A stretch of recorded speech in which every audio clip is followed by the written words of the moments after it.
The Starbucks that I frequent the most put 2 pumpkins on the counter, with a sign and a Sharpie marker in between them. The sign asks, "What spooks you the most?" The pumpkins are full of writing. Front and center on one of them, someone had written, "I am being bullied." I read that sign between the pumpkins again. "What spooks you the most?" And I read the answer once more. "I am being bullied." My eyes were glued to this statement. An emotion of helplessness came over me, and then I had questions. Who wrote this? A young person? An adult? Was this pumpkin the only outlet for this person to express their fear? I wish I could have seen the person writing this, but then what would I say to them? This caused me to desire to dive deeper into a call to action of my own, to research to become more knowledgeable of this issue so that I may be better equipped to become an active stop to the detrimental issue of bullying. I wonder how many others read this cry for help. And did these words stir something in their spirit as it did in mine? Bullying is age old. If we think back, I bet we can remember a time when we were bullied, or worse, we were the bully. I know I have been both, unfortunately. We think of it as just a part of childhood or growing up, a rite of passage. Bullying was always a problem, and it will continue to be. Today, folks, bullying is more of a problem than ever before. EverydayHealth.com informs us that in this age we live in now, it is more persuasive, anonymous, and psychologically scarring than ever before, and even deadly. It has taken on a new sense of urgency. Now more than ever before, it is imperative that we advocate with action to inhibit this epidemic. How can we do this? If we understand the 2 most prevalent areas where bullying occurs, its effects on our children, and the active steps we can take, we will be equipped to take an active stand against bullying. We can stop this on the home front. If you, with me, make this issue as important as any other part of our lives, we can remove the shackles from our children and possibly save lives. It used to be that you knew your school bully, and everyone knew to avoid that kid. Now with social media and cyberbullying, bullies can hide behind anonymity. Cyberbullying. This is one of the 2 most prevalent areas of bullying. We often say, "I'm glad I didn't grow up in the age of the internet," and we can be glad. Go back to your school years. Someone made fun of you for your look, your clothing, your hairstyle, your weight, your color of skin. That was damaging enough, right? The bully spread a word or 2 about you, but there weren't images, photos, or videos of you taken and stored and circulated within seconds to a contact list. With one click, a bully can now share as much humiliation as he or she can take of you. The effects of one click of a send button become isolating, intimidating, humiliating, and sometimes fatal. Our kids are using screens. They have phones, internet, multiple live player gaming systems, iPads, access to YouTube, and social media outlets. Within these cyber outlets, there are many opportunities for bullies to bully. There is exclusion, a child being uninvited or left out of a message thread. There's harassment, a constant thread of hurtful or threatening online messages.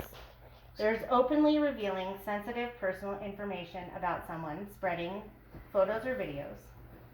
Other forms include stalking or using a child's social network and name to post inappropriate content.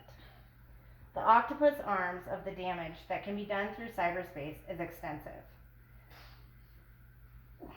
and it often leaves a child with no escape. Or is there an escape?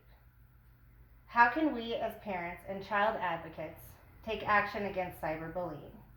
The answer is that we monitor our child's screens.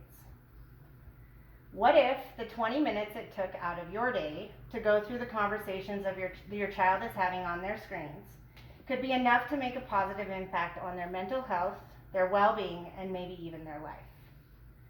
The mother of Dylan Klebold, one of the Columbine shooters, admits to missed warning signs. She said, "I taught him to protect himself from a host of dangers." lightning, snake bites, head injuries, skin cancer, smoking, drinking, STDs, drug addiction, reckless driving, even carbon monoxide poisoning. It never occurred to me that the gravest danger to him, and as it turned out, to so many others, came from his anguish within. Dylan was quiet and withdrawn, and Dylan left behind written and typed words of warning of what was to come. Dylan carried out one of our history's most horrific tragedies, taking 13 children's lives and scarring hundreds more. Dylan's anguish was built over time, overlooked. His actions were long coming for him. His parents are forever tormented that they didn't look for the warnings, and they could have possibly saved many lives. The signs were there, and more often than not, they are. Dylan is an extreme case. But if we don't know what kind of conversations our children are having or enduring, then we don't know. It's that simple. Before internet, there was pen and paper. My mother made it a very annoying practice to look through everything I wrote down. I called her a snoop, and I couldn't imagine why she was interested. But looking back, what she read became an open door to communication. Our children's conversations are the documents of where they are emotionally, in their heads and in their hearts. These conversations can uncover dangers and red flags. Are these possible dangers important enough to investigate? Could this be as or more important than your laundry, your meal prep, or a phone call with a friend? 20 minutes a day. Will you commit to 20 minutes a day to monitor your child's screen well-being? Yes. Yes. Yes. While screens offer a common place for bullies to bully, school is the other most common place for bullying. Antibullying.com reports that only 1 in 10 victims of school bullying will inform a parent or a trusted adult of their abuse. The children want to leave the confrontation behind when they come home. Home offers a place of refuge. Telling these people about it brings the pain home, so the refuge goes away. Makes sense, right? Yes. This is what we adults do when we have a difficult day at work. We come home, pour a glass of wine, and enter into our most relaxing place, which is home. The fact is, only our children know every interaction they have at school. Their glass of wine is their screens. See where this becomes a vicious cycle. Am I stirring your spirit yet? Yes. Yes. Yes. Very much. According to bullyingstatistics.org, these are the symptoms of your child may display from being a bullied victim. Low self-esteem, difficulty trusting others, lack of assertiveness, aggression, difficulty controlling anger, and isolation.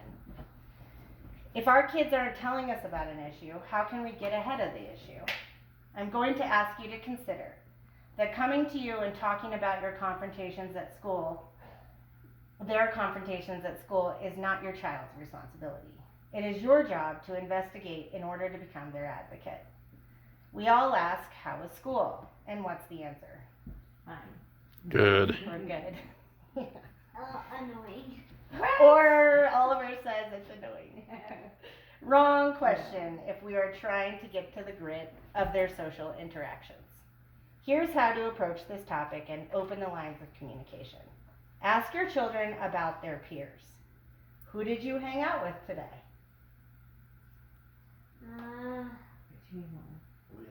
Leo? Okay. What do you like about that person? He's fun. Okay. What do you maybe not like so much about that person? No. Good. That's good. That's a good friend. Have these conversations constantly. A mistake we make as parents is to interject our opinion. Does this sound familiar? Well, if that's what he or she did or said, then that person isn't a true friend. If you are interjecting, you aren't listening. If you aren't listening, you aren't going to be able to get the information you need to help a child in the case of any bully situation. In some cases, like our own at home with our adolescent, he has told us on his own about some harsh bully scenarios he faces. We do more than listen. We understand that we are his advocates, and we take the necessary steps to report the bully's behavior to the principal and to the teacher.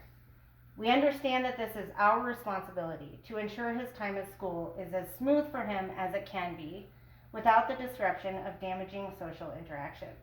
He trusts us to speak up for him when speaking up for himself isn't working. When there's an intervention, bullying stops 57% of the time. Now let's go back to Dylan Klebold. NPR.org reports that a 2004 study by the U.S. Secret Service and the U.S. Department of Education found that 3/4 of school shooters nationwide have been severely bullied at school. If that number doesn't sink in, consider this. We live in an age where sporting goods stores sell bulletproof backpacks for children, and shooter lockdown drills have become a norm for our children once a month at school.